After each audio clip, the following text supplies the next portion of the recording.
আজকে আমরা মূলত যে বিষয়টি নিয়ে আলোচনা করব সেটা হচ্ছে ইনডোর প্ল্যান্টগুলিকে বৃষ্টির জলে ভেজানো যাবে।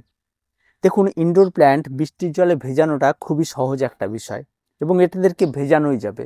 কিন্তু টানা 10 থেকে 15 দিন ধরে বৃষ্টি হচ্ছে এবং সেই বৃষ্টির জলে আপনি যদি এদেরকে ভিজিয়ে ফেলেন, তাহলে টানা যে 10 দিন যে বৃষ্টি হবে সেই বৃষ্টির জলটা ড্রেন্স হওয়ার মতো আপনার মাটি বা সেই মিডিয়াটারও প্রয়োজন রয়েছে। যদি আপনার টবের যদি ইনডোর প্ল্যান্টগুলি নর্মাল মাটিতে থেকে থাকে, যে মাটিতে 50% মাটি, 30% বালি, 20% কম্পোস্ট রয়েছে, এই ধরনের মাটি যদি থাকে তাহলে অবশ্যই আপনি ইনডোর প্ল্যান্টকে অন্তত 7 দিন বৃষ্টির জল খাওয়াতে পারবেন। তাতে কোনো রকম কোনো অসুবিধা হবে না, কারণ এই বৃষ্টি কন্টিনিউ যে 7 দিনই পড়বে তা তো হবে না। কোনো একটা সময় 2 ঘন্টা হলো আবার থেমে যাবে, সেই সময় জলটা আবার বেরিয়ে যাবে। এইভাবে আপনি করতে পারবেন। তবে ইনডোর প্ল্যান্ট মানেই যে সব গাছই যে বৃষ্টিতে ভেজানো যাবে তেমনটা নয়। যদি ইনডোর প্ল্যান্টের মধ্যে আপনি দেখেন ক্যাকটাস, স্যাকুলেন্ট, এই সমস্ত কিছু, তাহলে এদেরকে কিন্তু কোনো রকমের বৃষ্টির জলে ভেজাবেন না। এরা বৃষ্টির জলে ভেজা মাত্র কিন্তু এদের পচন ধরবে এবং নষ্ট হবে। আর যদি বাকি থাকে অ্যাগ্লোনিমা থেকে শুরু করে অন্যান্য যে সমস্ত গাছগুলি রয়েছে, জিজি প্ল্যান্ট, হ্যাঙ্গিং, এই সমস্ত কিছু যেগুলি রয়েছে সেগুলিকে অনায়াসে বৃষ্টির জলে ভেজানো যায়। এবং এই বৃষ্টির জল এই ইনডোর প্ল্যান্টের ক্ষেত্রে একটা অমৃতর মতো কাজ করে এবং খুব ভালো গ্রো করে গাছ। তাই বৃষ্টির জলে অনায়াসে ভেজাতে পারবেন। তার আগে আপনার মিডিয়াটা দেখে নেবেন।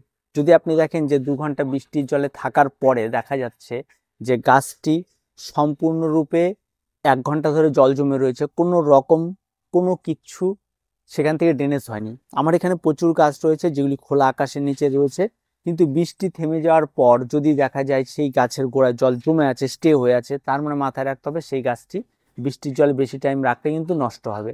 আর যদি দেখা যায় যে বৃষ্টি কমে যাওয়ার অন্তত ঘন্টাখানেক পর দেখা যাচ্ছে যে গাছের গোড়া সম্পূর্ণ শুকিয়ে গেছে, তাহলে কিন্তু কোনো রকম কোনো অসুবিধে আপনাদের হবে না সে সমস্ত। তার জন্য সম্পূর্ণটা নির্ভর করছে কি মাটির উপরে। যারা ঘেস মিডিয়াতে করছে তাদের কাছে কোনো সমস্যা তৈরি হবে না বর্ষাকালে বৃষ্টিতে, বরং চড়ে সেটা অনেক বড় একটা প্লাস পয়েন্ট যে গাছ একটা ভালো খাবার পেয়ে যাবে। আর এই বৃষ্টির জল মানে গাছের একটা আলাদা রকম ব্যাপার থাকবে। যেমন গাছের পাতা পরিষ্কার পরিচ্ছন্ন থাকে, গাছের একটা গ্লেজি ব্যাপার থাকে, এই সময় গাছ খুব ফাস্ট গ্রো করে, গাছের নিচ থেকে ঝাড় হয়, এই সমস্ত কিছু কিন্তু এটা তখনই স্টার্ট হয় যখন বৃষ্টির জল পায়।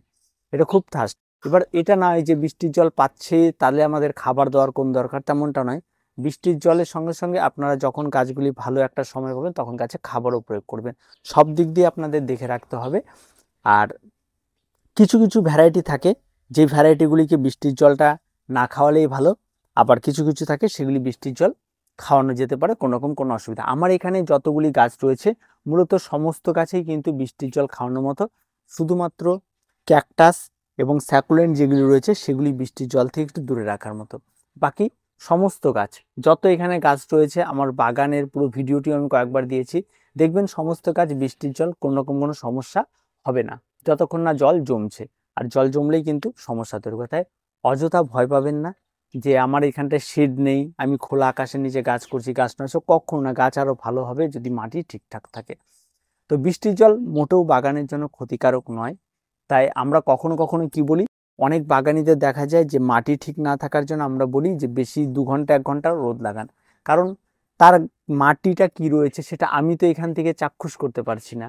আমি যদি এখান থেকে দেখতে পারতাম তার মাটিটা কি রয়েছে বা সেটাকে আমি বুঝতে পারতাম যে না, বৃষ্টির হওয়ার পরেও গাছটি মাটিটি থেকে ড্রেনেজের জল বেরিয়ে যাচ্ছে, তাহলে আমি হরপ করে বলতে পারতাম না আপনার গাছটা রাখুন সারাদিন, কোনো অসুবিধা নেই। কিন্তু যেটা আমি দেখতে পারছি না এবং তার মাটিতে কি রয়েছে, অনেকেই রয়েছে মাটি দিচ্ছে এঁটেল, বলছে বেলে, মাটিতে বালি দিচ্ছে, এত পরিমাণ টাইট মাটি তৈরি হয়ে যাচ্ছে, তারপরে সেটা ঝুরঝুরে করার চেষ্টা করছে না, সেক্ষেত্রে কিন্তু সমস্যা হয়। যেমন অ্যাগ্লোনিমা, অ্যাগ্লোনিমা এই যে ভ্যারাইটিগুলি রয়েছে, ভ্যারাইটির মধ্যে দুটো পার্থক্য দেখা যায়। এই ভ্যারাইটিটা, এটা আপনি মাটিতে করুন, এই সমস্ত ভ্যারাইটি এগুলি দেশি ভ্যারাইটির মধ্যে এখন পড়ে যায়, এগুলিতে কোনো সমস্যা হবে না। এই ভ্যারাইটিগুলোতে আসুন, এই ভ্যারাইটিগুলোতে আসুন, এই যে কালারফুল ভ্যারাইটিগুলোতে আপনি মাটিতে করুন, আপনার গাছ 1 বছরের মাথায় গিয়ে নষ্ট হয়ে যাবে। এই সমস্ত গাছ আর এই সমস্ত গাছের মধ্যে এটাই পার্থক্য।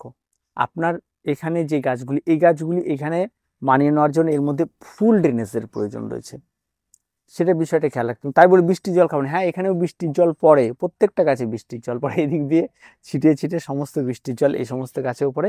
তাই বৃষ্টির জল নিয়ে ভয় পাবার কোনো কিছু নেই, অযথা বৃষ্টির জল নিয়ে ভয় পাবেন না। প্রত্যেকে করুন, আর ইনডোর প্ল্যান্ট মানে ঘরের মধ্যে রেখে দেওয়া এমন কোনো গাছ নাই। ঘরের মধ্যে কোনো গাছ হয় না, সত্যি কথা শুনে রাখুন।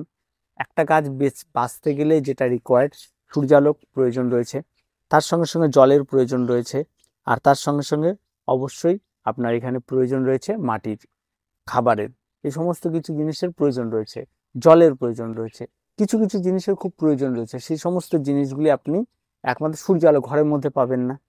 আপনি ঘরের মধ্যে গাছ রাখুন আর যাই করুন, সেটাকে বাইরে আনলেই পাবেন, তাই স্বাভাবিকভাবে বাইরেই ভালো হবে, এটা একটা পরিষ্কার কথা। আর আমরা কি বলি, সূর্যালোকটাকে শেডি সূর্যালোক, কারণ বেশিরভাগ ইনডোর প্ল্যান্ট এগুলি যদি আপনি ভালো করে লক্ষ্য করেন, এগুলি প্রত্যেকটাই জংলি গাছ এক কথায়।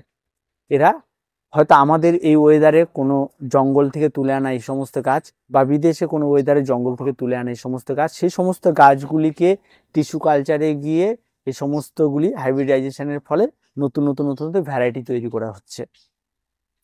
স্বাভাবিকভাবে তাদের যে বৈশিষ্ট্যগুলি, তাদের আচার আচরণগুলি কিন্তু পাল্টে যায় না। তাই তারা সবসময়ের জন্য, যেহেতু জঙ্গলে বড় গাছের নিচে এরা হয়ে থাকে, তাই তারা শেডি আলোটা ভীষণ রকমভাবে পছন্দ করে। তাই ডাইরেক্ট সূর্যালোক এরা কখনো কখনো নিতে পারে না, এই জন্যই বলা হয় শেডি আলোতে রাখতে। তার মধ্যে এখন সেই শেডি আলোটাকে ঘর ধরে নেওয়া হচ্ছে। এবং ঘর বলতে আমরা সবসময় বলি যে জানলার পাশে, যেখানটা সকালে বা বিকেলে একটু রোদ লাগবে তেমন জায়গায় রাখতে। তাছাড়া ইনডোর প্ল্যান্টে কোনো সমস্যা এই বৃষ্টির জলে আশা করি হবে না। বাগান যত খোলামেলা থাকবে, বাগানের আপনার উপরে টিনের শেড রয়েছে, চারিদিকে খোলা রয়েছে, গাছ হবে, কোনো অসুবিধা হবে না। এরকম খোলামেলা জায়গা হলে গাছ বেশি ভালো হবে। আর যদি চারদিকেই খোলা থাকে, উপরে যদি আপনি গ্রিন শেড টেড দিয়ে করেন, যে বৃষ্টির জল আটকানোর প্রয়োজন নেই, আপনি গ্রিন নেট দিয়ে আলোকে আটকে রাখেন, দেখবেন ইনডোর প্ল্যান্ট আরও ভালো হবে। তাই বৃষ্টির জল নিয়ে অযথা ভয় পাওয়ার কিছু নেই।